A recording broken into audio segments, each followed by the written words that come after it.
सोहळा आनंदाचा गजर विठुरायाचा अखंड हरिनाम सप्ताह मौजे भवानी बिजलगाव तालुका कमालनगर जिल्हा बिदर. आपले नंबर समस्त ग्रामस्थ मंडळी तसेच युवक मंडळ भजनी मंडळ भवानी बिजलगाव. काय म्हणतात महाराज? उपजोनिया पुढती येऊ, उपजोनिया पुढती येऊ, काला खाऊ दही भात. वैकुंठी तो ऐसे नाही, कवळ काही काल्याचे. एकमेका देवमुखी, एकमेका देवमुखी सुखे घालू हुंबरी. वैकुंठी तो ऐसे नाही, कवळ काही काल्याचे. तुका म्हणे वाळवंट, तुका म्हणे वाळवंट बरवे नीट उत्तम. वैकुंठी तो ऐसे नाही, कवळ काही काल्याचे. पांडुरंगा करो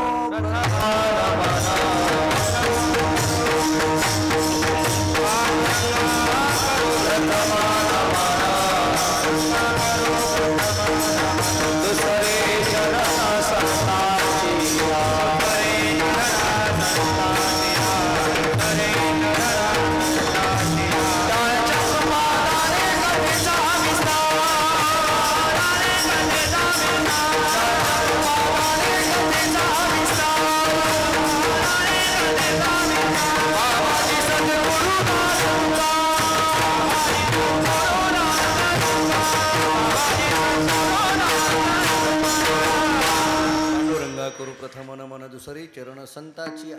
त्यांच्या कृपादाने कथेचा विस्तारू बाबाजी सद्गुरुदास तुका मस्तक हे पायावरी. या वारकरी संताचिया जेने पंढरी सारिखाची आपुला धामणगाव केला. वैकुंठाधिपती श्री विठ्ठल सखा सोयरा जोडीला.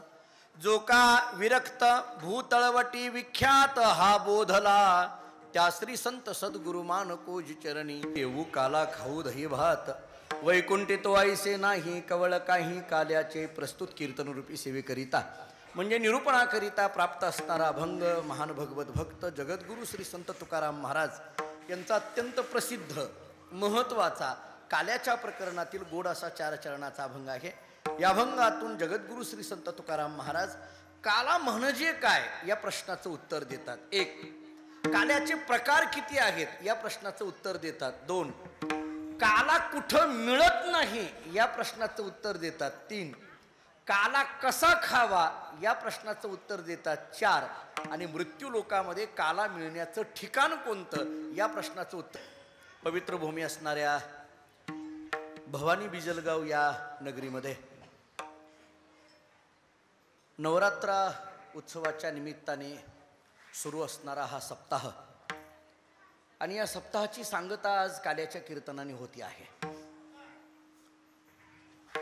आई भवानी मातेचं भव्य अशा पद्धतीचं अधिष्ठान या गावाला लाभलेलं आहे आणि त्यामुळे भवानी मातेच्या अधिष्ठानापुढे सुरू असणारं हे अनुष्ठान आहे.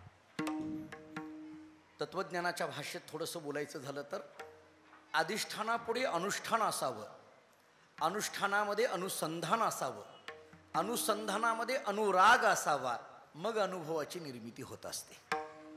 अनुभवाच्या निर्मितीकरिता ही एक प्रक्रिया आपल्याला सांगितली. आपल्या सर्वांच्या सद्भाग्याने भवानी मातेचं अधिष्ठान आपल्या गावामध्ये आहे आणि त्या आईच्या समोर हा नवरात्रीचा उत्सव आपण साजरा करतोय. त्या उत्सवाची सांगता आज होत असताना मला इथं आल्यानंतर 2-3 पद्धतीने आनंद होतोय. याचं कारण ही सेवा एका अधिष्ठानापुढे सुरू आहे. आईसाहेबांच्या समोर ही सेवा सुरू आहे याचा एक आनंद होतोय. दुसरं कारण असं महत्वाचं आहे की हे गाव ज्या परंपरेतलं आहे, वारकरी संप्रदायामध्ये ज्या फड परंपरा आज चालत आलेल्या आहेत त्याच्यामध्ये पंढरपुरामध्ये धोंडोपंत दादांचा फड हा एक प्रासादिक फड आहे.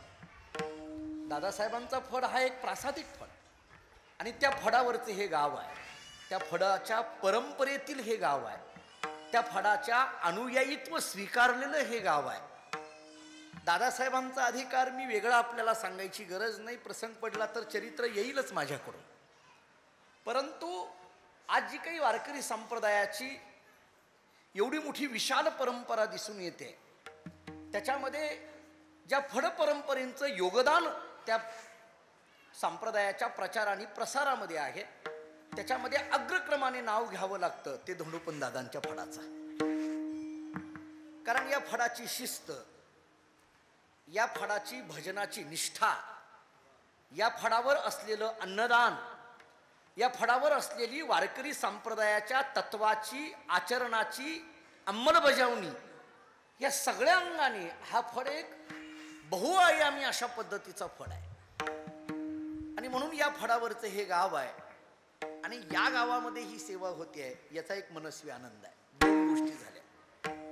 आणि सगळ्यात महत्वाची तिसरी गोष्ट, इथं उपस्थित असलेली ही जी गायक वादक मंडळी आहे, परमादरणीय हरिभक्तीपरायण किशोर महाराज, संतोष महाराज, आदरणीय हरिभक्तीपरायण भरत महाराज, कृष्णा महाराज, या चौघांच्याही भेटी इथं झाल्या, त्यामुळे जास्तच आनंद आहे.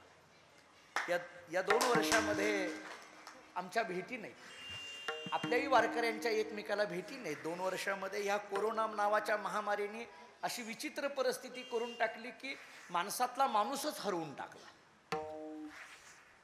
आणि आज इथं सगळी एकमेकाला ही भेटल्यानंतर थोडं व्यवहारातलं संसारातलं एक वाक्य सांगू. इथं एकमेकाला भेटल्यानंतर असं वाटायला लागलंय की माहेरला पोरी सगळ्या एकत्रित आल्यानंतर कशा भेटतात तसं वाटायला लागलंय. मुली सगळ्या एकत्रित आल्यानंतर कशा भेटतात, एकमेकाच्या मनातल्या गोष्टी कशा एकमेकाला बोलतात, अंतःकरण कसं मोकळं करतात. बघा तुम्ही, गंमत असते. मला कधी कधी व्यवहारातल्या गोष्टीची कौतुक वाटतं. एखादी मुलगी नांदायला गेली आणि माघारी आली, आल्यानंतर घरातली लोक विचारतात, तिचे वडील विचारतात, कसं काय पोरी, बरं आहे का? ती म्हणते हो बरं आहे, बरं आहे. आई विचारते, पोरी तुझं कसं चाललंय? बरं आहे, काय काळजी करू नको. भाऊ विचारतो थोड्या वेळाने येऊन, तुझं कसं चाललंय? 1-1 मिनिटामध्ये उत्तर देते, बरं आहे, बरं आहे. तेवढ्यामध्ये तिची मैत्रीण येते आणि तिला विचारते, अगं कसं कसं चाललंय? इथं नको, चल सांगते परत, चल वरती सांगते, तुला विस्ताराने सांगते. तिच्या मैत्रिणीला मात्र ती मन मोकळं करत असते. तसं आज ही सगळी वारकरी मंडळी, महाराज मंडळी आज भेटली म्हणजे मला सुद्धा आज मन मोकळं करावं वाटायला लागलंय. आज मन मोकळं करण्याचा हा दिवस आहे असं म्हटलं तरी वावगं ठरणार नाही. आपण एवढ्या संख्येने इथं उपस्थित आहात. दादासाहेबांच्या फड परंपरेतून आपला हा उत्सव चालतो आहे. आपल्याला माहीत असतील किशोर महाराज, संतोष महाराज, भरत महाराज, कृष्णा महाराज की धोंडोपंत दादांचा फड पंढरपुरामधला जो फड आहे, आपण जर कधी गेला का नाही मला माहीत नाही, पण चंद्रभागा घाट चढून वरती गेलो आपण प्रदक्षिणा रोडला की दादासाहेबांचा मठ लागतो. तुम्हाला आश्चर्य सांगतो की त्या मठाच्या समोर उभा राहिल्यानंतर तिथं जी मूर्ती दिसते अधिष्ठानावर, ती दादासाहेबांची मूर्ती आहे. आणि तुम्हाला आश्चर्य याचं वाटेल की त्या मूर्तीकडे पाहिल्यानंतर प्रत्यक्ष दादासाहेब तिथं उपस्थित आहे असाच भाव निर्माण होतो. प्रत्यक्ष दादासाहेब. कोणताही व्यक्ती ती मूर्ती पाहिल्यानंतर नतमस्तक झाल्याशिवाय पुढे जाणार नाही.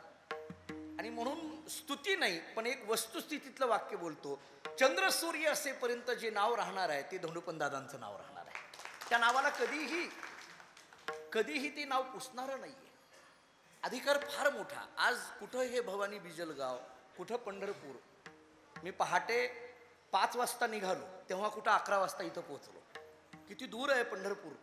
3 वाजता उठावं लागलं, तिथून सगळं आवरून मग इथं यावं लागलं.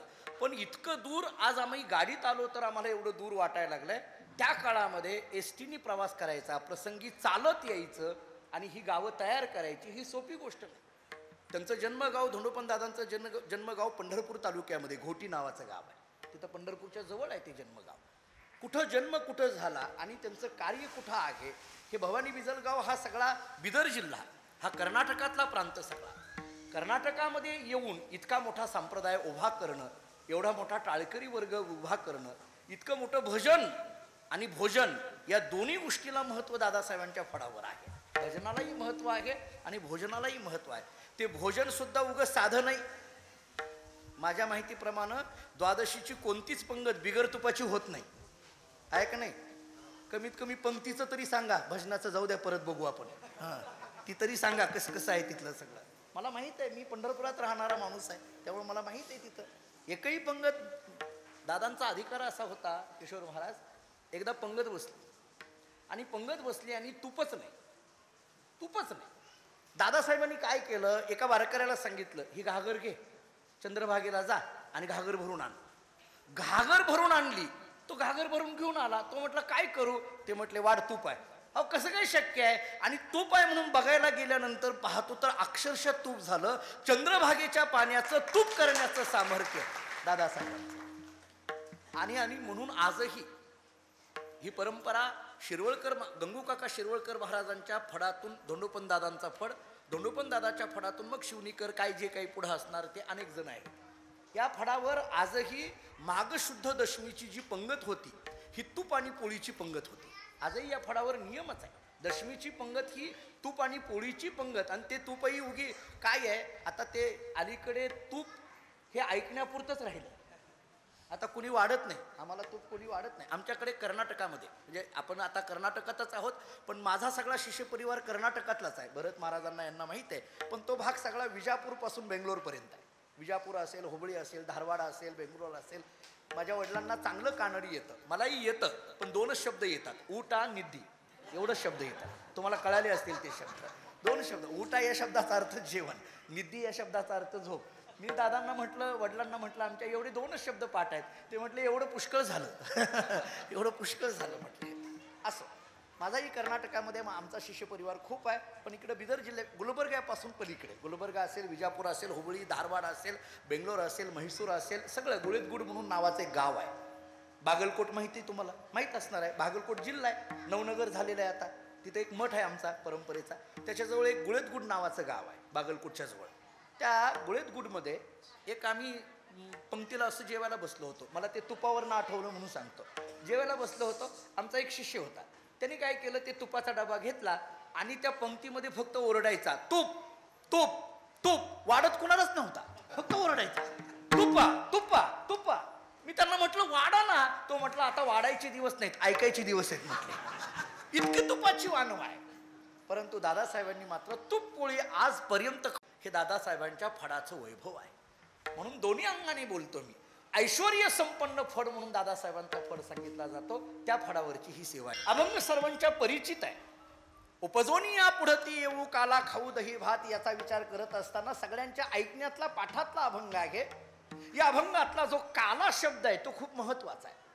आज आपण काल्याच्या रूपाने एकत्रित जमलो. मुळात कधी कधी प्रश्न पडतो, हा काला काला म्हणजे असतं तरी काय?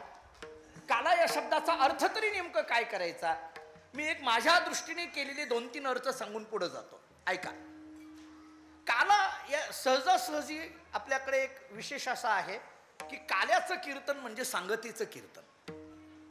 काला या शब्दाचा अर्थ एक सरळ सरळ आपल्याला असा करता येईल, सांगता. जरा दुसरा शब्द याला जोडून वापरायचा झाला तर आपल्या उत्सवाची परिपूर्णता ज्यांनी होते त्याचं नाव काला.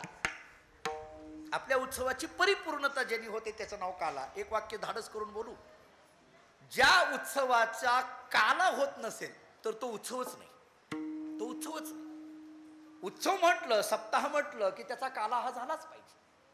आणि त्याच्यातही वैशिष्ट्य सांगतो, हा काला फक्त आणि फक्त वारकरी संप्रदायातच आहे, दुसरं कुठं नाही. दुसरं कुठल्या संप्रदायात आहे का? अनेक संप्रदाय आहेत. महाराष्ट्र असेल, कर्नाटक असेल, अनेक संप्रदाय तुम्हाला सगळ्याला माहित आहे. पण कुठल्या तरी संप्रदायामध्ये काला केलाय असं दिसून येतं का? नाही. काला कुठं आहे? फक्त इथंच आहे. काला आहे तो फक्त इथंच आहे, संप्रदायामध्येच आहे. माझे वडील गुरुवरी दादा, आम्ही त्यांना दादाच म्हणतो, यांना सगळ्यांना माहिती आहे. माझे वडील असं सांगत असतात कीर्तनामध्ये की काला हा फक्त वारकरी संप्रदायातच का आहे? उगी गमतीने त्याचं उत्तर असं देत असतात, ते काल्याची चव फक्त वारकऱ्यालाच माहिती आहे, बाकी कुणालाच नाही माहिती. काल्याची चव कुणाला माहित नाही, फक्त वारकऱ्यालाच माहिती. काला काला या शब्दाचा अर्थ एक साधा व्यवहारातला अर्थ सांगतो. 2 वेगवेगळ्या वस्तू एकत्रित आल्या की त्याला काय म्हटलं जातं? काला. आपल्या घरामध्ये रोज आमटी भाकरीचा काला, दूध भाकरीचा काला, दही भाताचा काला. 2 वेगवेगळ्या वस्तू आहेत. आमटी वेगळी आहे, आमटी वेगळी. आता आपल्याकडे मराठी, तुमच्याकडे सार म्हणतात का नाही? तुमच्याकडे एवढं फार शब्द आम्ही इकडे कर्नाटकामध्ये पलीकडे गेलो, सार अण्णा, सार अण्णा म्हटलं की भात. मला येतंय थोडं थोडं, बोलत राहतो मी आता, आणि बोलता बोलता सगळंच बोलतो, तेही येतंय मला, नाही असं नाही. सार, आमटी, आमटी वेगळी आहे आणि भाकरी वेगळी आहे.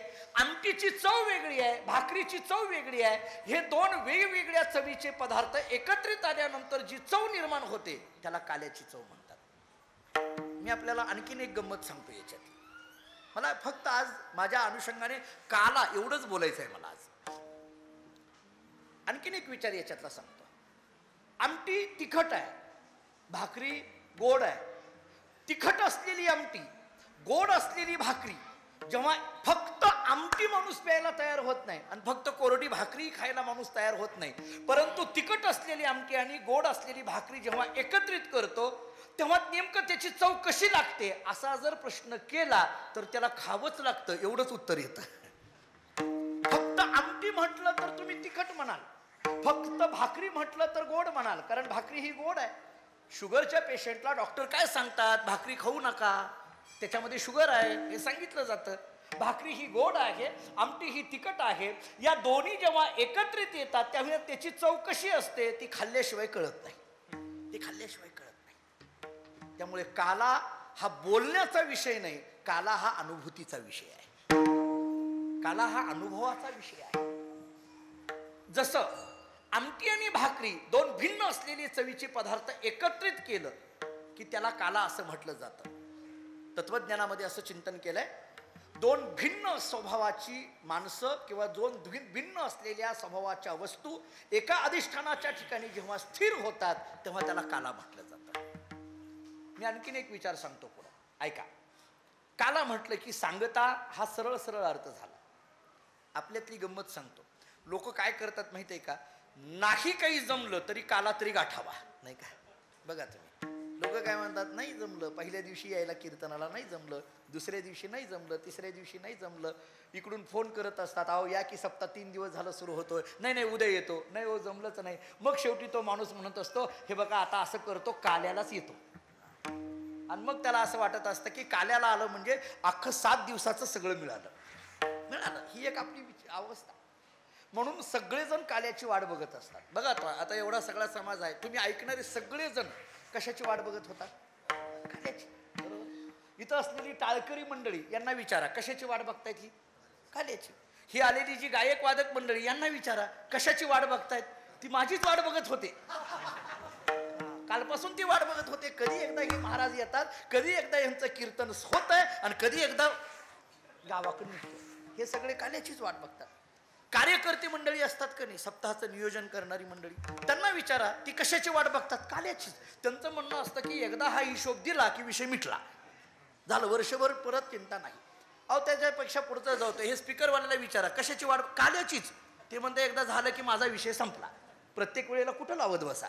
प्रत्येक जण काल्याची वाट. का? काला हा सांगतेचा दिवस आहे, काला हा परिपूर्णतेचा दिवस आहे.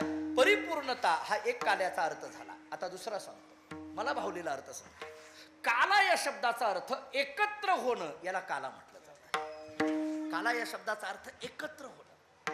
कारण तुम्ही भाकरी आमटी एकत्रित करताय, दही भात एकत्रित करताय, लाह्या आणि ते दही एकत्रित करताय, त्याच्यामध्ये मिरची टाकताय, त्याच्यामध्ये काय जे काही टाकता येईल तेवढं टाकताय. सगळ्या वस्तू एकत्रित होणं याला काला म्हटलं जातं. आणि म्हणून सोप्या भाषेत बोलायचं झालं तर एकत्र येणं आणि एकत्रित राहणं याला म्हणायचं काला. हे एकत्र शब्द फार महत्वाचा आहे. बरं, आपल्याकडे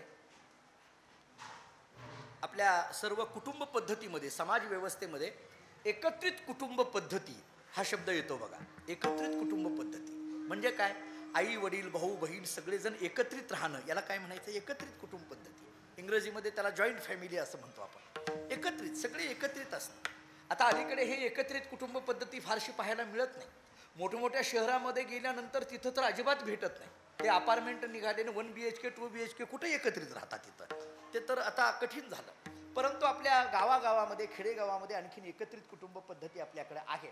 एकत्रित म्हणजे सगळे एकत्रित राहणं. आता ते पाहायला मिळत नाही. मी तर थोडंसं धाडस करून बोलू, मला तर असं वाटायला लागलंय अलीकडे एकत्रित कुटुंब पद्धती म्हणजे काय, नवरा बायको दोघं जरी एकत्रित राहिली बस झालं एकत्रित कुटुंब. छान छान, तुम्ही आहात ना दोघं एकत्रित, बस झालं. कितीतरी बघा तुम्ही कोर्टामध्ये गेल्यानंतर केसेस कशाच्या जास्त आहेत, घटस्फोटाच्याच आहेत. असं का होऊ लागलं? पती पत्नी एकत्रित राहायला तयार नाहीत. मग आजी संसार सुफळ झाला गे माय कुठं लावायचं, ज्ञानोबांची भाषा कुठं मांडायची. म्हणून कधी कधी या विचारावर आपण येऊन थांबतो. एकत्रित येणं याला काला म्हणा. दोन गोष्टी झाल्या माझ्या, सांगता नाम परिपूर्णता होणं याला काला म्हणा, एकत्रित येणं याला काला म्हणा, आणि आता तिसरा महत्वाचा अर्थ सांगतो, प्रसाद घेणं याला काला म्हणा. काला या शब्दाचा अर्थ प्रसाद. ऐका, आपण जेव्हा काल्याचं कीर्तन संपणार आहे तेव्हा जेव्हा आपला अभंग होणार तेव्हा प्रत्येकाची अपेक्षा असते मला प्रसाद मिळाला पाहिजे. बरोबर आहे? तो प्रसाद किती मिळाला पाहिजे हे नाही, पण प्रसाद मिळाला पाहिजे. त्यातली लाही जरी मिळाली तरी माझ्या जीवनाचं सार्थक झालं. प्रसाद हा शब्द फार महत्वाचा आहे. मुळात प्रसाद कशाला म्हटलं जातं, मी आपल्याला आहारशास्त्राचं एक नियम सांगून पुढे जातो. ऐका, आपण केलेला जो स्वयंपाक आहे त्या स्वयंपाकामध्ये, म्हणजे आपण केलेला स्वयंपाक आहे देवाला नैवेद्य म्हणून दाखवायच्या अगोदर कुणी त्याला प्रसाद म्हणतात? त्याला कोणी प्रसाद म्हणतात? प्रसाद हा शब्द कधी येतो? देवाला नैवेद्य दाखविल्यानंतर. काल्याला प्रसाद का म्हणायचं? मला वाटलेलं कारण सांगून पुढे जातो. प्रसाद या शब्दाचा अर्थ असा आहे, देवाला नैवेद्य म्हणून दाखविल्यानंतर त्या अन्नाला जे नाव येतं त्याचं नाव प्रसाद. कधी कधी प्रश्न पडतो, हा देवाला नैवेद्य का दाखवायचा, त्याचं कारण काय? आहारशास्त्रातलं त्याचं नेमकं कारण काय? आता दुर्दैवाने अलीकडे लोक देवच नाही म्हणायला लागली, ती गोष्ट निराली. पुढचं नैवेद्य अमुकन तमुकन सगळं बाजूलाच राहिलं. मी तर अनेकदा सांगत असतो, ही जी नास्तिक लोक आहेत का नाही, देव नाही म्हणणारी, ही सातत्याने देव नाही देव नाही देव नाही म्हणत असताना देव शब्दाचा उच्चार करतात म्हणजे देवाचं अस्तित्व मान्य करतात. माझा एवढाच युक्तिवाद आहे. ती सतत देव देव शब्द उच्चार करतात. आम्ही कॉलेजमध्ये असताना, मी बार्शीला प्राध्यापक म्हणून काम करत होतो. सोलापूर जिल्ह्यामध्ये बार्शीमध्ये 5 वर्ष काम करत होतो तत्त्वज्ञानाचा प्राध्यापक म्हणून. ते आमच्याकडे कॉलेजमध्ये एकाचं व्याख्यान ठेवलं. त्याच्या व्याख्यानाचा विषय होता जगात देव नाही. मग असलं काहीतरी असलं की लोक गर्दी करतात ऐकायला. मग ते कॉलेजमधली सगळी मुलं ते व्याख्यान ऐकण्याकरता गर्दी करायला लागले. झालं त्या व्याख्यानाला, आम्हालाही आता ड्युटीचा प्रश्न असल्यामुळे आम्ही त्या व्याख्यानाला होतो. झालं, तो व्याख्याता आला, स्टेजवर बसला, डायसवर उभा राहिला आणि मग 1 तासभर देव नाही या विषयावर त्यांनी व्याख्यान केलं. युक्ती, प्रमाण, अनुभव सगळी सांगायला लागला. सगळे विद्यार्थी मान डोलावून सगळं ऐकत होते. 1 तासाभराचं त्याचं व्याख्यान झालं. संपल्यानंतर निघाल्यावर काही आमचे तत्त्वज्ञानाचे विद्यार्थी त्यांच्याकडे गेले आणि म्हणायला लागले, का हो सर, देव नाही या विषयावर 1 तासभर तुम्ही व्याख्यान केलं, न थांबता तुम्ही बोललात, एवढा अभ्यास तुम्ही कधी केला? अस्खलित पद्धतीने तुम्हीच बोललात, एवढा अभ्यास तुम्ही कधी केला? कसं काय जमलं तुम्हाला? न घाबरता तुम्ही बोललात, कसं शक्य झालं? तो व्याख्याता म्हटला, माझं काही नाही हो, देवाची कृपा आहे, माझं काय कशा. उदाहरण संपलं माझं. देव नाही या विषयावरचं व्याख्यान करणारा व्याख्याता सुद्धा शेवटी म्हणतोय, माझं काही नाही, सगळी देवाची कृपा आहे. मला मुद्दा एवढाच बोलायचा होता, देव शब्द उच्चार केला की देवाचं अस्तित्व मान्यच केलं. दिवद्योत्यते प्रकाशते इति देवाः, उपनिषदांनी चिंतन केलं. अस्ति भाती प्रियम भवती, उपनिषदांनी चिंतन केलं. याचा अर्थ देवाला आपण नैवेद्य जो दाखवतो त्याचं कारण काय? आहारशास्त्र सांगतं, आपण केलेला स्वयंपाक कोणत्या ना कोणत्या तरी दोषाने युक्त असतो. देवाच्या समोर तो स्वयंपाक ठेवला, नैवेद्य म्हणून ठेवला, भगवान त्याच्यातले दोष काढून घेतात, निर्दुष्ट अन्न आपल्याला देतात. निर्दोष झालेलं जे अन्न आहे त्यालाच प्रसाद म्हटलं जातं. काल्याला प्रसाद का म्हणायचं? त्या काल्यामध्ये कोणताच दोष नाही म्हणून त्याला प्रसाद म्हणायचं. विठ्ठल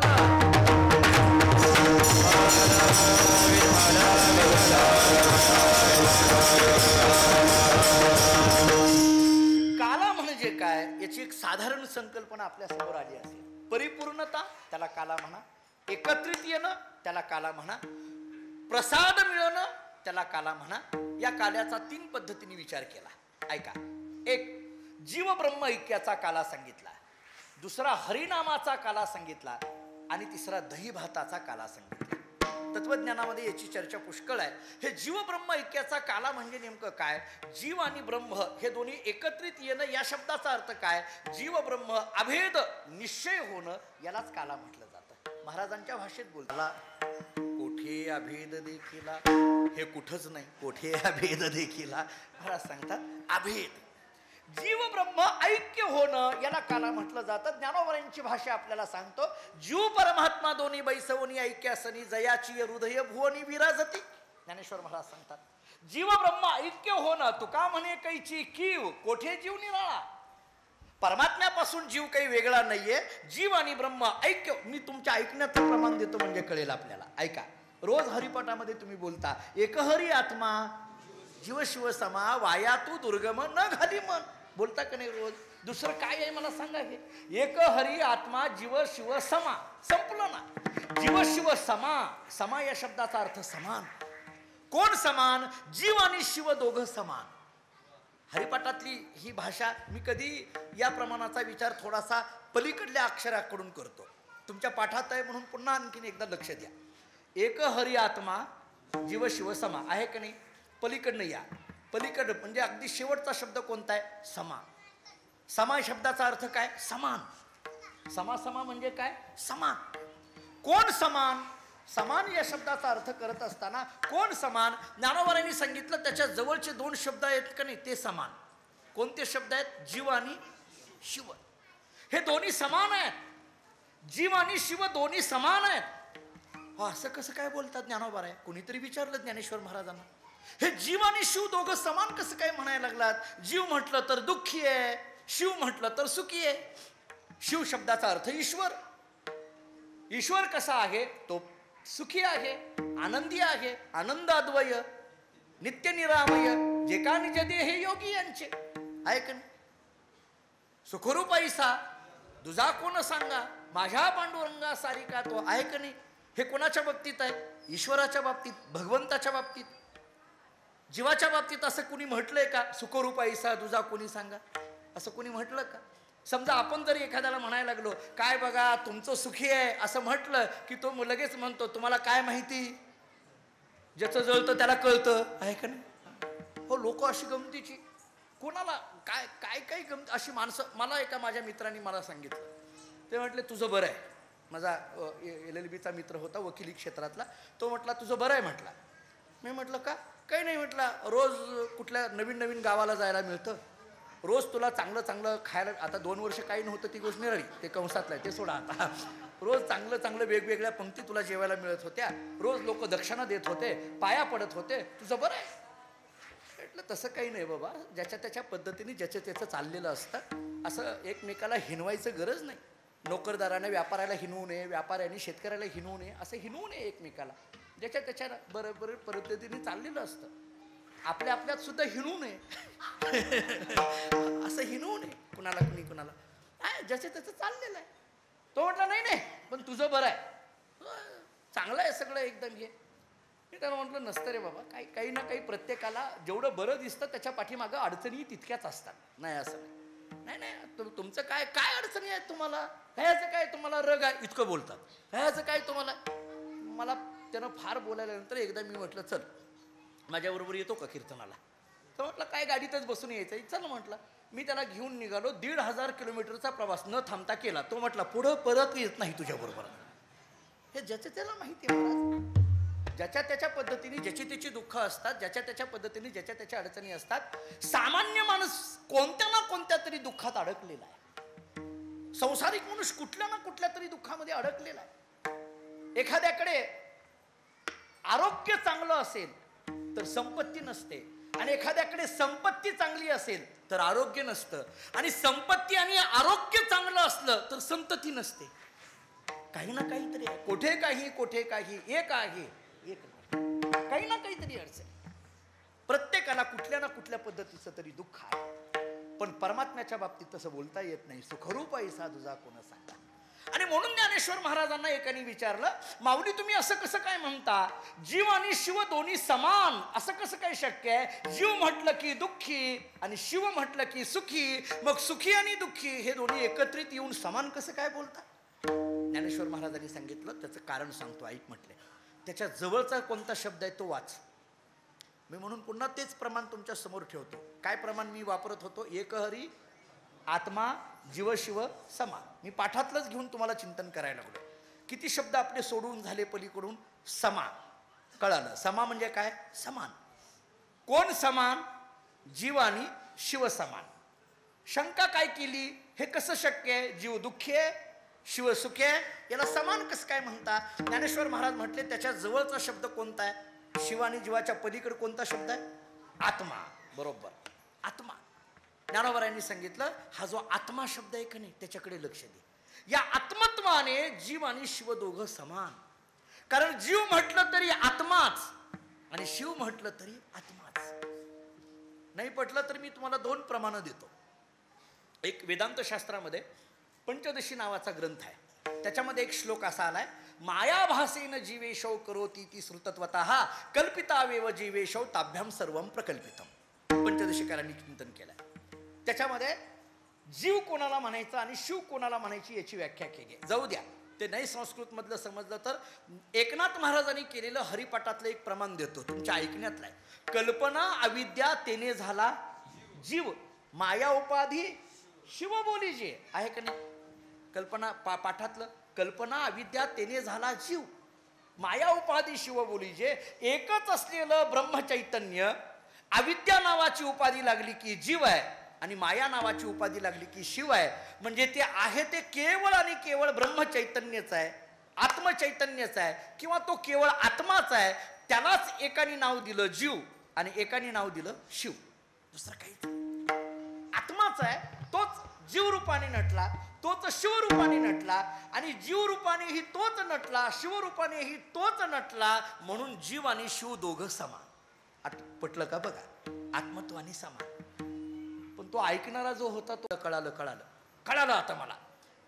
जीव आणि शिव दोघं समान, आत्मत्वाने समान. पण त्याच्यामध्ये आणखीन एक कळालं. माऊलींनी विचारलं काय कळालं? याचा अर्थ 2 आत्मे. हे बघा, हे कधी कधी अर्ध्या कीर्तनातून उठून गेलेल्याचा परिणाम आहे, दुसरं काही नाही. हे असलं जे येतं का नाही, अर्ध्या कीर्तनातनं उठून गेलं की म्हणायचं कळालंच नाही, पूर्ण ऐकावं लागतं, असं त्याशिवाय कळत नसतं. तो म्हटलं 2 आत्मे, एक जीवाचा आत्मा, दुसरा शिवाचा आत्मा. ज्ञानोबरांनी सांगितलं मला माहित होतं हा घोटाळा तू करशील, म्हणून या प्रमाणाची सुरुवात कोणत्या शब्दातून केलेली आहे? एक. हा शब्द फार महत्वाचा आहे. अरे बाबा, तो आत्मा एकच आहे, 2 म्हणता येत नाही. एकच असलेला आत्मा जीवरूपाने नटलाय आणि एकच असलेला आत्मा शिवरूपाने नटलेला आहे. एकच आहे, आत्मा एकच आहे. त्याला प्रश्न पडला, माऊली हे मला वेदांतातलं फार कळेना, पण तो एकच असलेला आत्मा म्हणजे नेमकं कोण? ज्ञानोबरांनी सांगितलं त्या एक आणि आत्म्याच्या मध्ये एक शब्द ठेवलाय. कोणता? हरी. तो आत्मा म्हणजे दुसरा तिसरा कोणी नाही, हरीच आहे. तो म्हटलं पण हे कसं कळेल? त्याच्याकरता हरिमुखे म्हणा, दुसरं काहीच. त्याच्याकरता काय? हरिमुखे म्हणा. आता गंमत सांगू का? रोज 5 वाजता आम्ही म्हणतो हरिमुखे म्हणा, फक्त कुणी म्हणा. मी म्हटलं जीव आणि ब्रह्म ऐक्य. जरी थोडंसं अवघड वाटत असलं, थोडं वेदांतातलं वाटत असलं, तरी महत्वाचा विषय म्हणून बोलतो. या दृष्टीने बरं मी प्रमाणाच्या बाहेर बोलत नाही, संत वाङ्मयाच्या बाहेर बोलत नाही. मला माहीत आहे एकतर मी या गादीवर उभा आहे, नारदांची गादी ही म्हटलं जातं, आणि दादासाहेबांच्या फडाच्यावर सेवा चालू आहे, त्यामुळे संत प्रमाणाच्या पलीकडे मी जाणार नाही. मी याच्याकरता एक प्रमाण आपल्याला देऊन आलो होतो. तुका म्हणे काला कोठे अभेद देखिला. दुसरं प्रमाण मी आपल्याला सांगत होतो, तुका म्हणे कैची कीव कोठे जीव निराळा. त्याच्याकरता ज्ञानेश्वरीतली ओवी मी आपल्याला सांगत होतो, जीव परमात्मा दोन्ही बैसवणी ऐक्य असावी, जयाची हृदय भुवनी विराजती. जीव आणि ब्रह्म ऐक्य अभेदाचा कळण्याकर नाही. समजा सगळं लक्षात आलं, मी तुम्हाला दृष्टांत देतो, थोडा कथाभाग सांगतो.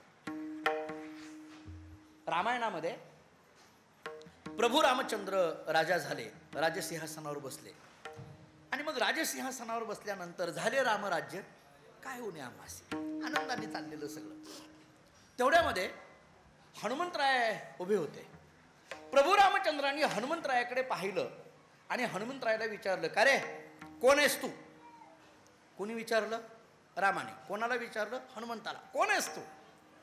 हनुमंतरायांनी मनातल्या मनात विचार केला, सीता शोध करताना यांच्याबरोबर कोण होतं? मी. लंका दहन करताना मी. रावणाला मारताना मी. नव्हे नव्हे यांना खुर्चीवर बसविताना मी. आणि हे एकदा खुर्चीवर बसले की मला विचारतात कोण आहेस तू? बहुतेक असंच असतं, आपण एकदा खुर्चीवर एखाद्याला बसवलं की ती 5 वर्ष आपल्याला म्हणतो कोण आहेस तू. आपण उगाच म्हणायचं आम्ही आम्ही आम्ही. तुमच्या लक्षात नाही का? तुमच्या लक्षात नाही का? ते आपल्या लक्षातही राहत नाही, आपल्या काही लक्षात राहत नाही. कोण आहेस तू? हनुमंतरायांनी प्रतिप्रश्न केला. नीट ऐका, प्रतिप्रश्न केला. हनुमंतरायांनी विचारलं, प्रभू तुम्ही मला विचारता? म्हटले हो. मला विचारता कोण आहेस तू? हो. मला एक सांगा प्रभू, तुम्ही कोणत्या दृष्टीने विचारता? देहदृष्टीने विचारता, जीवदृष्टीने विचारता का आत्मदृष्टीने विचारता? देहदृष्टीने विचारत असाल तर मी तुमचा दास आहे, जीवदृष्टीने विचारत असाल तर मी तुमचा अंश आहे, आणि आत्मदृष्टीने विचारत असाल तर मी तुमच्या स्वरूपच आहे. विठाला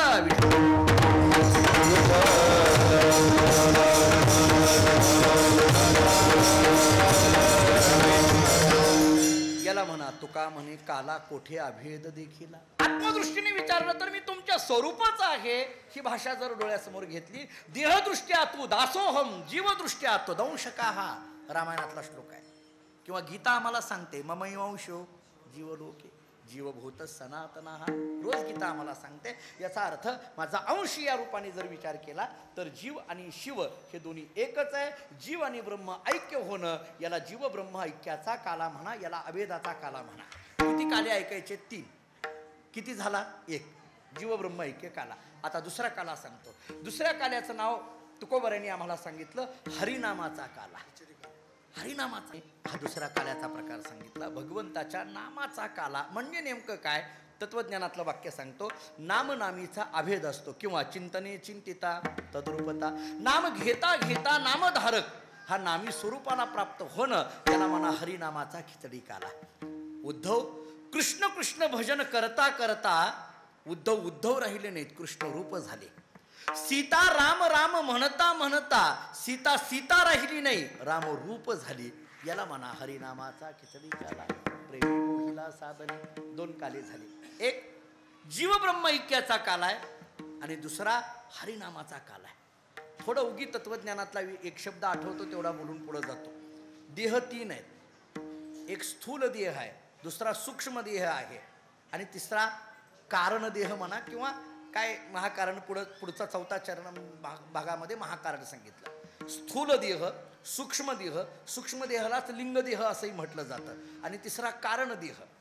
असं चिंतन केलंय तत्वज्ञानाने. कारण देहाची पुष्टी व्हायची असेल तर जीव ब्रह्म ऐक्याच्या काल्याची गरज आहे. सूक्ष्म देहाची पुष्टी व्हायची असेल तर हरिनामाच्या काल्याची गरज आहे, आणि स्थूल देहाची पुष्टी व्हायची असेल तर दही भाताच्या काल्याची गरज आहे. विठ्ठल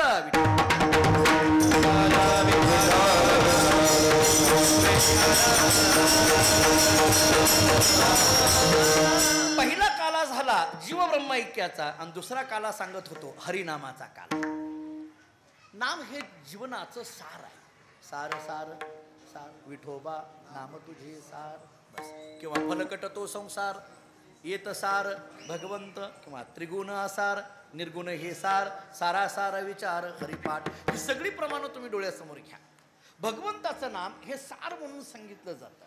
आपल्याकडे जुने कीर्तनकार एक उदाहरण द्यायचे. ऐका, सोपं उदाहरण आहे. काही नाही म्हणे, एक शिष्य एका गुरुजींकडे गेला.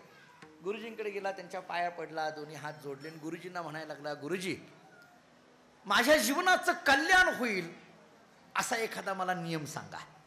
नियम सांगा, मला काहीतरी नियम सांगा, पण सोपा सांगा. नियम सांगा.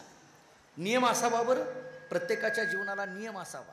एक सांगू वाक्य, नियम असावा आणि तो नित्य असावा. नियम असावा. जरा आणखीन एक वाक्य बोलू. तुम्ही नियम किती मोठा करताय याला महत्व नाही, तो किती नित्य करताय याला महत्व आहे. बऱ्याचदा माणसं असली की नियम करतात, मग माणसं नसले की आटपून घ्या. काय गंमत आहे महाराज सगळं. अलीकडे दुर्दैवाने सगळा दिखावा सुरू झाला, दिखाव्याचा परमार्थ सुरू झाला. तुकोबरांची वचनं या लोकांनी पाठ केली नाहीत असं मला वाटतं, किंवा त्या पाठ केली तरी त्याचा अर्थ कळाला नाही मला असं वाटतं. तुकोबरांचं वचन किती भारदस्त आहे पहा. तुका म्हणे नको वरपंग देवा, गेही माझी सेवा भावशुद्ध. वरपंग हे वरवरचं नको. दुर्दैवाने अलीकडे परमार्थ सुद्धा जणू वरवर चाललाय असं वाटायला लागलं. पहा काय आहे, दादासाहेबांच्या फडावरचा एक विचार सांगतो आपल्याला. या फडावर नियम असा आहे, कीर्तनकार असेल विणेकरी असेल, टाळकरी असेल, मृदंगवादक असेल, चोपदार असेल, कोणी असेल, पंगत घालणारा असेल, या प्रत्येकाला सेवा म्हटलं जातं आणि प्रत्येकाचा अधिकार एकच आहे असं म्हटलं जातं. दादासाहेबांच्या फळावर ही भावना आहे. कीर्तन ही सेवा आहे, मृदंग वाजवणं ही सेवा आहे, चाल म्हणणं ही सेवा आहे. दादासाहेबांचा नियम सांगू, तुम्ही आता ऐकला असेल नसेल मला माहीत नाही, नवीन पिढीला माहीत नसेल बहुतेक, पण दादासाहेबांचा नियम सांगतो. दादासाहेबांचा नियम असा होता, ज्याचे 4000 अभंग पाठ आहे त्यानंच कीर्तन करायचं, ज्याचे 3000 अभंग पाठ आहेत त्याने शेलीकरी म्हणून उभं राहायचं, ज्याचे 2000 अभंग पाठ आहेत त्यानं चाल म्हणायची, आणि ज्याचे 1000 अभंग पाठ आहेत त्यानंच टाळ घेऊन उभं राहायचं. उगा ऐका, फार मनावर घेऊ नका. आता ह्याच्यात आपण कुणीच बसत नाही, ती गोष्ट निराळी. असं म्हटलं तर कीर्तनच बंद होतील. कुणाच आहे महाराज, आमचे 4000 अभंग पाठ नाहीत तर बाकीच्याला काय बोलून उपयोग आहे. पण दादासाहेबाच्या फडाचा नियम असा होता, साधी गोष्ट. त्या फडावर आता हे आपल्याकडे बघा तुम्ही, टाळाला इथं गादी आहे, बहुतेक आपल्याला इतर गावामध्ये असं दिसणार नाही. फडावरची गावं मात्र तुम्हाला अशी दिसतील. त्याचं कारण सांगतो. टाळ असा कुठेही खाली टाकायचा नाही. का टाकायचा नाही? प्रमाण आपली पाठ आहेत पण अर्थ कळाले नाहीत. विठ्ठल टाळ, विठ्ठल दिंडी. फडाचे नियम असे आहेत, हा टाळ म्हणजे टाळ नाही तर तो विठ्ठल आहे. दिंडी या शब्दाचा अर्थ विना, दिंडी या शब्दाचा अर्थ विना. तो विना म्हणजे विना नाही तर तो विठ्ठल आहे. मृदंग हा मृदंग नाही तर तो विठ्ठल आहे. त्या साधनाची सेवा जर आपण केली तर ते साधन आम्हाला साध्यापर्यंत घेऊन जातं. एक सरळ नियम आहे. त्या साधनाची सेवा जर आपण केली तर ते साधन आम्हाला साध्यापर्यंत घेऊन जातं. त्यामुळे टाळ असा खाली टाकायचा नाही, त्याला गादीच असली पाहिजे. तो परमात्मा आहे या दृष्टीने आपल्याकडे नियम सांगितले जातात. नाम ते काय, त्या शिष्याने गुरुजींना विचारलं, गुरुजी मला नियम सांगा. गुरुजींनी सांगितलं ठीक आहे, पण तो नित्य करावा लागेल, काही हरकत नाही, करतो, पण सोपा सांगा, अवघड सांगू नका. अवघड सांगणारे महाराज लोक फार येतात आमच्याकडे. सोपं सांगा, सोपं सांगा. बरं, गुरुजींनी सांगितलं त्याला एक काम कर, सोपं तुला पाहिजे, हो, जीवनाचं कल्याण झालेलं पाहिजे, हो, मग एक काम कर म्हटले, गीता स्पष्ट सांगते, सततम कीर्तयंतो माम यतंतश्च दृढव्रताः नमस्यंतश्च माम भक्त्या नित्ययुक्ता उपासते तरी कीर्तनाचे नि नटनाचे नाशिले व्यवसाय प्रायश्चित्ताचे जे नामची नाही पापाची ऐसी केली. एक काम कर, काय? काही नाही, सतत भगवंताचं नाव घे. सोपं आहे. सतत भगवंताचं नाव घे, तुझ्या जीवनाचं कल्याण नक्की होईल. तो म्हटला तेवढं सोडून बोला, तेवढं सोडून बोला. आम्हाला किती कामं असतात, ते काही शक्य आहे का सतत देवाचं नाव घेणं शक्य आहे का? त्याच्यापेक्षा सोपं सांगा. तर गुरुजींनी विचार केला, याच्यापेक्षा सोपं काय आहे? अरे बाबा, याच्यापेक्षा सोपं काही सांगता? नाही नाही नाही, तसं नाही, सांगा. माझ्या जीवनाचं कल्याण झालं पाहिजे आणि मला साधन तर सोपं पाहिजे, याच्यापेक्षा सोपं सांगा. गुरुजींनी ओळखलं हे गिराईक कुठल्या प्रकारातलं. ओळखावं लागतं आणि ज्याला ओळखता येतं त्यानंच महाराज व्हावं. उगा बाकीच्यांनी महाराज व्हायच्या भानगडीत पडू नये. माणसं कळाली पाहिजे महाराज. त्यांनी गुरुजींनी ओळखलं हे कुठलं आहे, ते नेमकं कुठल्या प्रकारातलं आहे. गुरुजींनी सांगितलं ठीक आहे, तुला आणखीन सोपं सांगू, हो, मग एक काम कर. काय? काही नाही, मरायच्या अगोदर एकदा देवाचं नाव घे, एवढं तर जमेल का नाही बघ म्हटले. मरायच्या अगोदर एकदा देवाचं नाव घे. तो म्हटलं पण माझं कल्याण होईल का? अरे गीता सांगते, अंतकालेच मामे स्मरणमुक्त्वा कलेवरम यप्रयाति समद्भावम नास्ति यत्र संशया. गीता सांगते. किंवा याजसाठी केला शेवटचा दिवस गोड व्हावा, शेवट तो भला, माझा भाऊ गोड झाला. किती प्रमाण देऊ मी तुम्हाला? बस शेवटी एकदा मुखामध्ये देवाचं नाव आलं की तुझं कल्याण होणार आहे. एवढं तरी जमेल ना? मरायच्या अगोदर एकदा देवाचं नाव घे, तुझं कल्याण आहे. तो महाराजांच्या पाया पडला. तो म्हटला सोपं असावं तर असं असावं, आता काही चिंता नाही. मरायच्या अगोदर देवाचं नाव घ्यायचं. आश्रमाच्या बाहेर पडला. बाहेर गेल्यानंतर तो विचार करायला लागला, गुरुजींनी सांगितलंय मरायच्या अगोदर एकदा देवाचं नाव घ्यायला, पण माझं मरण कधी सांगितलंच नाही. हे महाराज लोक सुद्धा हातात ठेवून बोलतात पुन्हा कीर्तन मिळावं म्हणून. माझं मरण कधी आहे सांगितलंच नाही. माझं मरण कधी आहे सांगितलं म्हणजे त्या दिवशी मी सकाळपासून तयारीत राहतो. तो पुन्हा गुरुजींकडे गेला. गुरुजींच्या पाया पडला आणि म्हणायला लागला, अहो गुरुजी, मरायच्या अगोदर एकदा देवाचं नाव घ्या म्हणजे माझं कल्याण होईल. सांगितलं मान्य आहे, पण माझं मरण कधी आहे सांगितलंच नाही. माझं मरण कधी आहे सांगा म्हणजे त्या दिवशी मी तयारीत राहतो. गुरुजींनी सांगितलं, वेड्या, माझंच मला माहित नाही, तुझं काय सांगू? सांगता येतं का? कधी मरण आहे काही सांगता येतं का? काय सांगता येतंय? कधी जाईल काही सांगता येत नाही. मधल्या 2 वर्षात तर किती भयानक परिस्थिती होती. ज्या माणसाला आपण 2 दिवसापूर्वी बोललो तो माणूस 2 दिवसानंतर गेला म्हणून बातमी येत होती.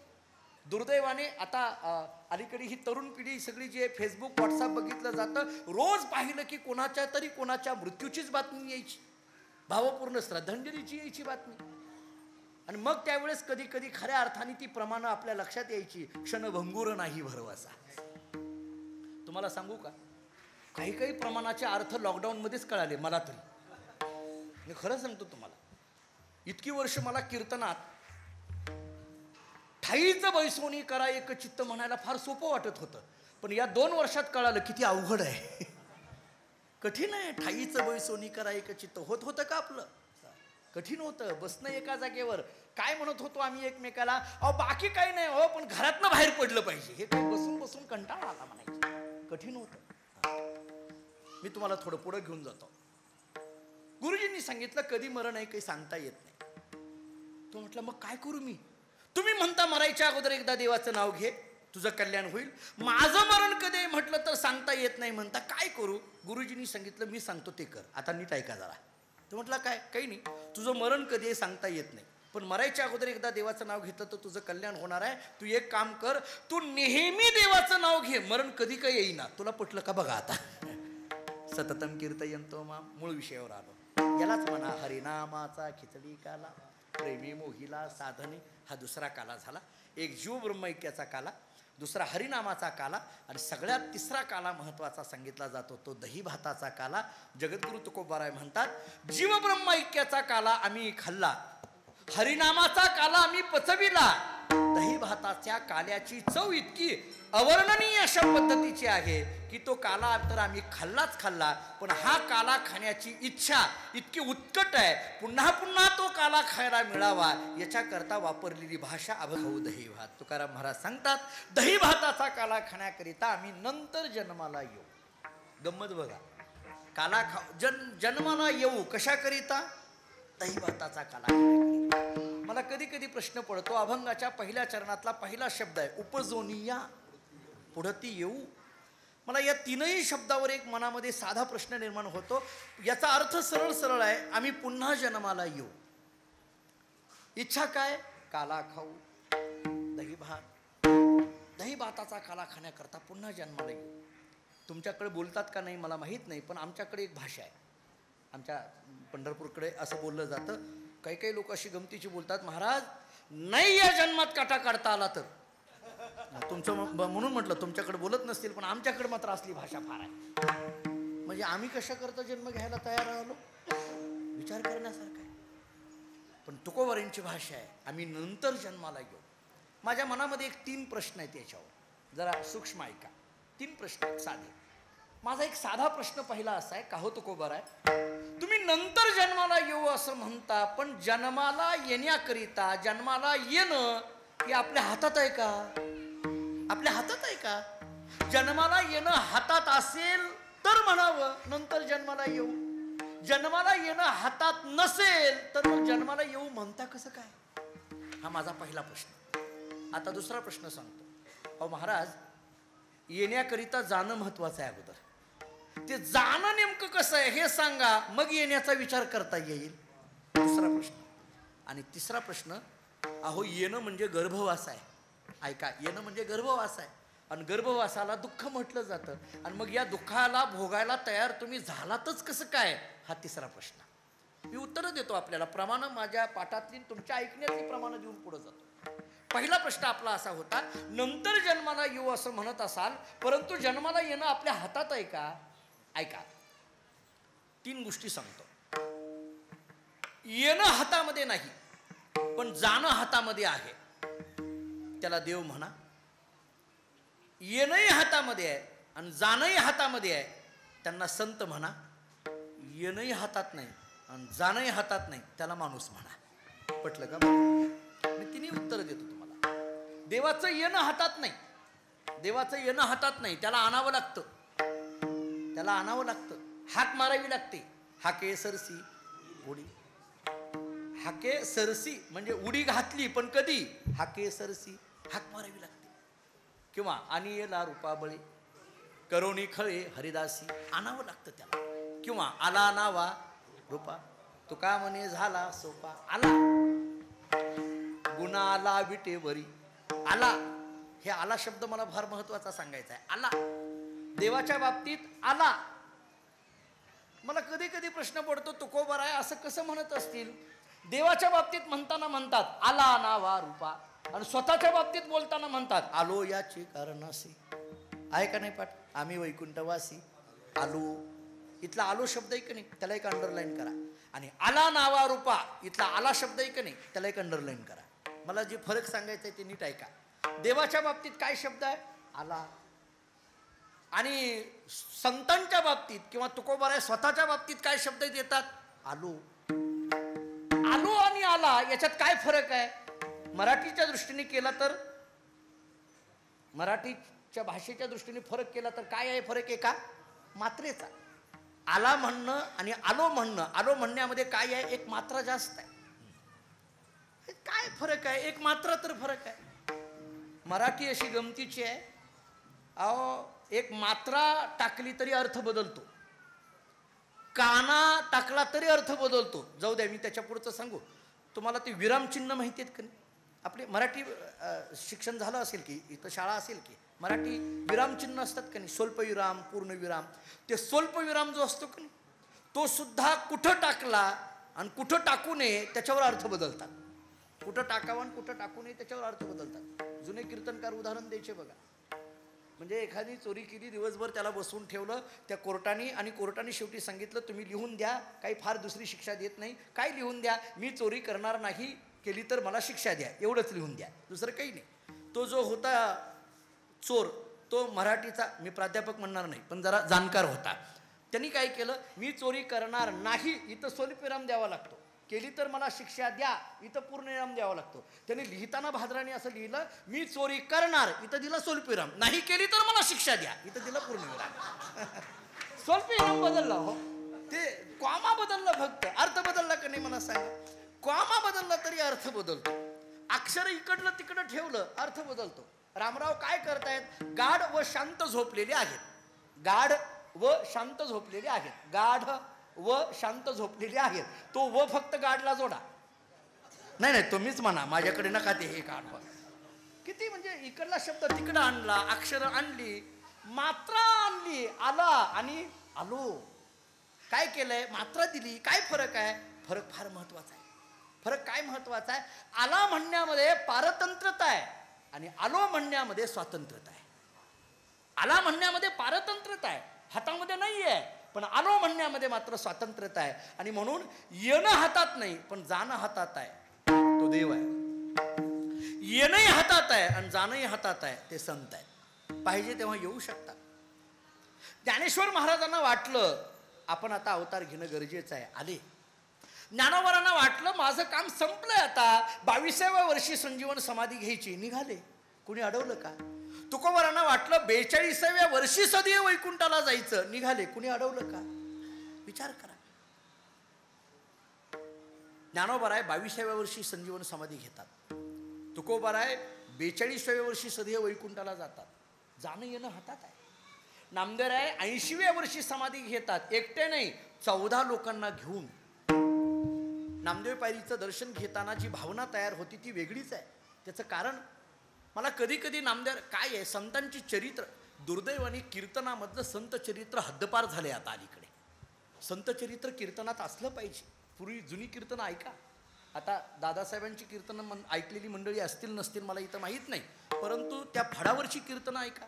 फड परंपरेतली कीर्तनं ऐका. अशी संत चरित्रांनी भरलेली कीर्तनं. आता ते संत चरित्र राहिलं नाही. आता काय काय आलं न सांगितलेलं बरं कीर्तनात.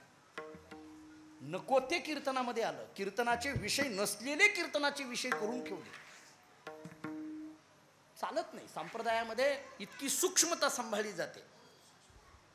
मी थोडंसं अनेकदा बोलतो महाराज. माझं कधी कधी लोकांना वाईट वाटतं परंतु मला असं म्हणायचं आहे की एवढे आम्ही कीर्तनकार असून सुद्धा इतकी रोज कीर्तन होऊन सुद्धा समाजामध्ये बदल का होत नाही याचं एक महत्त्वाचं कारण सांगू. कीर्तनकार 2 तासामध्ये काय कीर्तन करतोय याच्यापेक्षा तो 22 तास कसा वागतोय हे फार महत्त्वाचं आहे. हे फार महत्वाचं आहे.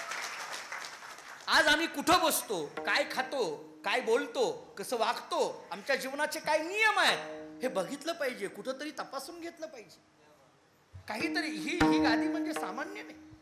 माझे वडील गुरुवरे दादा आम्हाला सांगत असतात, मी अनेकदा बोललोय या सगळ्या महाराज मंडळींना माहिती आहे, आमचे वडील मला असं सांगत असतात, कीर्तनकार होणं किंवा महाराज म्हणून प्रबोधनकार म्हणून समाजामध्ये फिरणं हे काचेचं भांड आहे, कधी तडा जाईल सांगता येत नाही. हे सतीचं वाण आहे, सोपी गोष्ट नाही. आज आम्हाला त्याची मजा वाटते, आज आम्हाला त्याचं सोपं वाटतंय, पण मी या गादीवरनं जाहीर एक वाक्य बोलतो, इथं उभारून जर आमच्याकडून काही चुकीची कृत्य घडत असतील तर भगवान परमात्मा त्याला कधी माफ करणार नाही, कधी माफ करणार. ज्ञानेश्वरी गाथा भागवत याची चिंतनं आत्मसात करणं त्याची मी अनेकदा बोलतो. 3 गोष्टी फार गरजेच्या आहेत, साधना, अभ्यास आणि आचरण. या 3 गोष्टी फार गरजेच्या आहेत. साधना गरजेची आहे, अभ्यास गरजेचा आहे. साधना सोपी नाही. 3-3 दिवस महिनावारी चालवणं, रात्रभर जागर करणं या साधना सोप्या आहेत का? तुम्ही पहा फडावरचे नियम कसे चालतात. आज वाळवंटामध्ये उभारून काकडा करायचा, उभारून जागर करायचा. कोण असतं ऐकायला हो तिथं? माईक असतो काय, स्पीकर असतो काय असतं तिथं? रात्रभर ही वारकरी मंडळी उभा राहून जागर करतात. रात्रभर काही त्यांना कुणी त्याला त्या बदल्यात काही पैसे देतात अशातला भाग नाही. स्वतःच्या खर्चाने पंढरपूरला यायचं, रात्रभर वाळवंटातला जागर करायचा, पहाटेचा काकडा करायचा, तसंच चंद्रभागीचं स्नान करायचं. अहो कित्येक महाराज मंडळींना आणखीन चंद्रभागीचं स्नान माहीत नाही, चंद्रभागीचे स्नान माहीत नाही. मला एकाने लॉकडाऊनमध्ये एक फोन केला एका महाराजाने, मला विचारलं काय करताय महाराज? काय चिंतन चालू आहे, काय वाचन वगैरे चाललंय. मी आपलं सहज त्यांना विचारलं तुम्ही काय करताय? मी म्हटलं अहो महाराज आत्ताच ज्ञानेश्वरीचं पारायण एक झालं. मी म्हटलं अरे वा चांगलं झालं. तो म्हटला नाही महाराज तुम्हाला खरं सांगू का, आयुष्यात एकदा सुद्धा पारायण केलं नाही हो मी, आज पहिल्यांदा पारायण केलं. ज्ञानेश्वरी सुद्धा चांगली आहे. कोण म्हणतोय? ही टीव्ही वाला. किती कठीण आहे. ज्ञानेश्वरीचं पारायण आमच्याकडनं जर झालं नसेल, गाथ्याचं भजन आमच्याकडनं जर झालेलं नसेल, भागवताचं वाचन आमच्याकडून चिंतन जर झालेलं नसेल आणि आम्ही जर प्रबोधनकार म्हणून समाजामध्ये फिरत असो तर कुठंतरी आम्ही आमच्याच क्षेत्राशी प्रतारणा करतोय. आज इथं मगा किशोर महाराज आणि संतोष महाराजांनी चाल म्हटली, तुम्ही सगळे मंत्रमुग्ध झाला. असं वाटत होतं की ही चाल संपूच नाही. पण एक सांगू, इतक्या पद्धतीची गोड चाल येण्याकरिता त्यांनी त्या वयामध्ये केलेली साधना हे त्याचं फल आहे. त्या काळातली साधना सोपी गोष्ट नाही. आज मी दोघांकडे पाहत होतो, त्यांचा आवाज इतक्या उंच जाणं त्याच्याकरता किती साधना करावी लागली असणार आहे, त्याच्याकरता किती जपावं लागणार असणार आहे. आज हे दोन्ही महाराज, भरत महाराज, कृष्णा महाराज आज इथं वाजवत असताना असं वाटत होतं की हे ऐकतच राहावं, परंतु त्याच्याकरिता तिथं आळंदीत राहून केलेली साधना, ज्या संस्थेमध्ये ते त्यांच्या गुरुजींकडे शिकले असतील तिथं राहून केलेली साधना ही त्याच्याकरता कारणीभूत असते. आम्ही आमच्या गुरुजींकडे शिकत होतो, वैकुंठवासी गुरुवरी हरिभाऊ महाराज पाटील. मी त्यांच्या चरणाजवळ बसून काही थोडा वेदांताचा अभ्यास केला. आम्ही त्या नगर जिल्ह्यामध्ये आगडगाव म्हणून आहे, नगर जिल्ह्यातली माहिती किशोर महाराज आपल्याला जास्त आहे. नगर जिल्ह्यामध्ये ते बुरानगर वगैरे ते आगडगाव वगैरे तिथं आम्ही होतो. तर तिथं असताना आम्ही 30-40 विद्यार्थी असायचो त्यांच्या बरोबर. मग ते सकाळ मधुगिरी मागायची, सकाळी आणलेली मधुगिरी दुसऱ्या दिवशी सकाळपर्यंत ठेवायची, तीच खायची मधुगिरी. आम्हाला एका तळ्यामध्ये आंघोळीला जावं लागायचं. त्या तळ्यातलं पाणी इतकं घाण होतं भरत महाराज, मला थोडासा त्याचा किळस पाणी यायची. मग ते पाणी घाण आहे हे दिसू नये म्हणून पहाटे 4ला स्नानाला जायचं. पाण्यात त्याच आंघोळ करायची आहे, पण घाण म्हटलं तर दिसलं तर वाईट वाटतं म्हणून पहाटे 4ला आंघोळीला जायचं. संध्याकाळी जेवायला बसल्यानंतर ती बाजरीचीच भाकरी, बाजरीचीच आमटी असायची आणि नेमकं एखादं वावटळ आले की ती सगळी धुरळा बसायचा आणि त्या ताटामध्ये येऊन बसायचा. माझ्या एका मी मित्राला म्हटलं पाठशाळेतल्या, अरे ही सगळा धुरळा आलाय. तो म्हटला धुरळा म्हणायचं नाही, ब्रह्म आहे, खावा तेच खावा पण अभ्यास करा. हे सगळा जर विचार आपण केला, इतक्या साधना पाठीमागं असतील तर त्या गोष्टी फलद्रूप होत असतात. साधनेची गरज आहे, अभ्यासाची गरज आहे आणि आचरणाची गरज आहे. या 3 गोष्टी असतील तर हा सगळा व्यवस्थित पद्धतीने चालत असतं. परमात्म्याला आणावं लागतं, बोलवावं लागतं, हाक मारावी लागते, त्याच्याशिवाय तो येत नाही. संत स्वतःहून येत असतात, स्वतःहून जात असतात. नामदेव यांचं चरित्र, 14 माणसं एकत्रित संजीवन समाधी घेतात. ऐकल्यावर अंगावर काठी येतात. अहो मला सांगा, मला कधी कधी नामदेवरायांच्या चरित्रामध्ये आश्चर्य वाटतं. नामदेवराय निघाल्यानंतर त्यांची बायको त्यांच्याबरोबर समाधी घेण्याकरता निघाली. ठीक आहे, निघाली, मला त्याच्यातही काही वाटत नाही. जरा पुढचं बोलतो. त्यांची मुलं त्यांच्याबरोबर निघाली. ठीक आहे, मी त्याच्यातही मला काही फार वाटत नाही. मुलं शेवटी बापाचं ऐकावंच लागतं. आज्ञाधारक होती त्या काळातली मुलं म्हणून निघाली, मान्य. पण सुनानी निघावं, विचार करा. जी मुलगी दुसऱ्याची आहे, आमच्या घरात सून म्हणून आलेली आहे, त्या सून असलेल्या मुलीनं म्हणावं, पांडुरंगा आमचे सासरे संजीवन समाधीला निघाले ना, आम्ही पण निघणार, आम्हाला पण समाधी द्यायची आहे. सून सुद्धा जर नामदेवरायावर एवढी प्रेम करत असेल तर नामदेवरायांचं व्यक्तिमत्व कसं होतं याचा विचार करा. आणि मग ती एक राहिलेली सून, इकडलीच विदर्भागातलीच ती सून, आणि मग ती ज्यावेळेस तिला कळालं ती माघारी जाते, मग तिचा असणारा मुलगा मुकुंदा असणारा, आणि याच्यामुळे मला खरं तर संजीवन समाधी घेता आली नाही म्हणून तो मुकुंदा उचलला आणि पांडुरंगाच्या अंगावर फेकला आणि सांगितलं, हे बघ तूच तू आता म्हटले, याच्यामुळे मला संजीवन समाधी घेता आली नाही. आणि तिथंच पांडुरंगाच्या चरणावर गतप्राण व्हावं. किती अधिकार आहे, विचार करा. हा सर सगळा चरित्राचा भाग विचार केला तर पाहिजे तेव्हा येणं आणि पाहिजे तेव्हा जाणं. मी ज्या परंपरेत जन्माला आलो, मानकोजी महाराज बोधले, भक्ती विजयामध्ये बोधले महाराजांचं चरित्र वाचलं असेल, ऐकलं असेल. मला त्या कुळामध्ये जन्म घ्यायचं भाग्य लाभलं. माझी 11वी पिढी त्यामध्ये. मूळ आडनाव जगताप, पण पांडुरंगाने बोध केला म्हणून बोधले आडनाव पडलं. बोधला म्हणे देवा तू मज बोधिले, आवडीने ठेवले नाम माझे. मानकोजी महाराजांचं वय 80 वर्ष झाल्यानंतर मानकोजी महाराजांनी आमचं धामणगाव बार्शी तालुक्यामध्ये तुळजापूरच्या जवळ आहे पलीकडून, तिथं संजीवन समाधी घ्यायचं ठरवलं. सगळ्यांना बोलवलं, पांडुरंगाला बोलवलं, सगळेजण आले. समाधीचं सगळी तयारी झाली. त्यांची 3 मुलं लखमोजी, विठोजी, यमाजी पाया पडण्याकरता आले. त्यांच्या 3ही सुना पाया पडण्याकरता आल्या. त्याच्यामध्ये भागीरथी नावाची सून पाया पडत असताना तिच्या डोळ्यातून अश्रू गळायला लागले. मानकोजी महाराजांनी विचारलं, भागीरथी काय झालं? ते म्हटले, काही नाही, प्रपंच कसा करावा हेच आम्हाला कळत नाही, तर परमार्थ कसा करावा हे कसं कळणार? प्रपंच आणि परमार्थाची जबाबदारी आमच्यावर सोडून तुम्ही निघालात, आम्हाला कसं शक्य आहे? मानकोजी महाराजांनी विचारलं, मग भागीरथी तुझी काय इच्छा आहे? भागीरथीने सांगितलं, बाबा माझी एवढीच इच्छा आहे, आमच्याकरता म्हणून आणखीन 10 वर्ष तुम्ही थांबावं, एवढीच इच्छा आहे. मानकोजी महाराजांनी सांगितलं, आयुष्यात कोणाला नाही म्हटलो नाही तर जाताना सुनेला तरी कशाला नाही म्हणायचं? मानकोजी महाराजांनी सांगितलं, ठीक आहे. सगळ्या लोकांना सांगितलं, माझं समाधी घ्यायचं रद्द झालं. पांडुरंगाला सांगितलं, देवा जा माघारी, माझं समाधी घ्यायचं रद्द झालं. देवाने विचार केला, सगळी कामं सोडून आलो आणि माघारी पाठवायला लागलेले आहेत. हे जा म्हटले, मला जेव्हा घ्यायची तेव्हा बोलवतो, मला पाहिजे तेव्हा बोलवतो म्हणणं, याचा अर्थ पाहिजे तेव्हा जाणं आणि पाहिजे तेव्हा येणं हे संतांच्या हातात आहे. विठ्ठल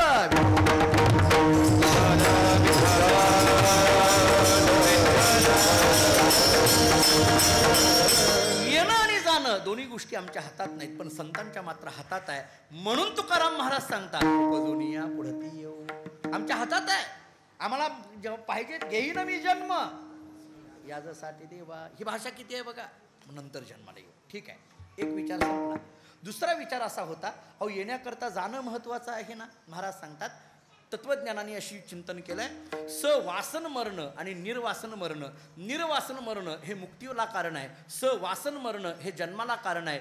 जात्यांना असणारी जी वासना आहे ती वासना कोणती? जन्म घेणे लागे वासनेच्या संगे. अंतःकरणामधली जी इच्छा आहे ती पुन्हा जन्माला कारणीभूत ठरते. महाराज सांगतात, आम्ही आज या जन्माचा जरी शेवट करत असलो तरी आमच्या अंतःकरणातली इच्छा एवढीच आहे की आम्हाला पुन्हा जन्माला यावं, अंधई भाताचा काला खावा, म्हणून उपजोनी या येऊ. दुसरा विचार. आता एक तिसरा राहिला, कोणता? गर्भवासाचं दुःख आहे. काय सांगू, गर्भीची यातना. मग असं असताना सुद्धा तुकाराम महाराजांनी म्हणावं, जरी गर्भवास असला तरी सुखे घालावे. तुका म्हणे गर्भवासी सुखे घालाव्या. मला कधी कधी प्रश्न पडतो महाराज, हे प्रमाण माझ्या माहितीप्रमाणे इथं बसलेल्या सगळ्यांचं पाठ आहे. गर्भवासी आणि सुखे घालावे हे दोन्ही जुळतंय का? गर्भवासी आणि सुखे कसं शक्य आहे? गर्भवासाला सुखाने घाला असं कसं काय म्हणणं शक्य आहे? मी तुम्हाला त्याच्यात ते गमक सांगू, नीट ऐका जरा. काय आहे, गर्भवासाचं जरी दुःख असलं तरी महाराज म्हणतात सुखे घालावी आम्हासी. याचं कारण आहे, जरी हे दुःख असलं जन्माचं, पण जन्माला आल्यानंतर जर दही भाताचा काला मिळत असेल, जन्माला आल्यानंतर तुझ्या चरणाची सेवा करायला मिळत असेल, तर आम्हाला हे दुःख सहन करायला आम्ही तयार आहोत. पुढं चांगलं सुख. सोहळा आनंदाचा गजर विठुरायाचा अखंड हरिनाम सप्ताह मौजे भवानी बिजलगाव, तालुका कमालनगर, जिल्हा बिदर. आपले नंबर समस्त ग्रामस्थ मंडळी तसेच युवक मंडळ, भजनी मंडळ भवानी बिजलगाव.